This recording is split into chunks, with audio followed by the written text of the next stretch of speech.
There is so much to examine in the story of David, the king of Israel, and Bathsheba.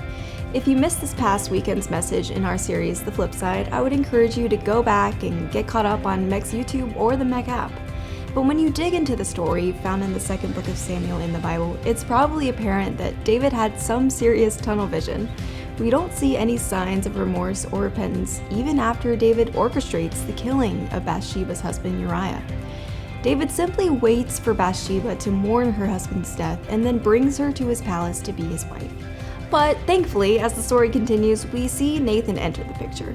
Nathan was a prophet appointed by God to David to help him discern God's will for his rule.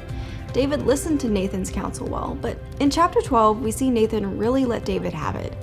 Nathan tells the story of a rich farmer who steals the only lamb from a poor farmer to feed a guest. A man who has everything takes the one thing another man treasures. David's response to hearing the story is anger and outrage, saying the rich man should die for what he did. That's when Nathan opens David's eyes and says, "You are the man." Nathan goes on to give David a word from God that everything David wanted had been given to him, and yet still he went against God in his egregious way. Only then do we see David say, "I have sinned against the Lord."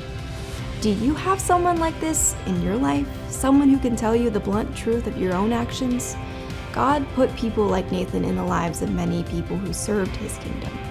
In our culture of individualism, it is so easy to surround ourselves with people who think like us, act like us, and will back up almost everything we do. But rarely is that helpful.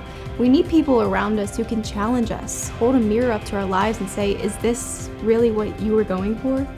Consider those around you and who might be someone you can ask for godly counsel. Someone who knows God and his will for your life and can help guide you toward him in crucial moments. If you don't have someone in your life who might serve in this role, ask God. Begin a prayer petition, asking God for a mentor who will help guide your life toward him in all areas. Ask to become aware of opportunities that arise to build a relationship like this. Godly community is certainly in line with God's values, and like we will talk about in our next Devo, those are prayers. He is happy to say yes to you in his own time.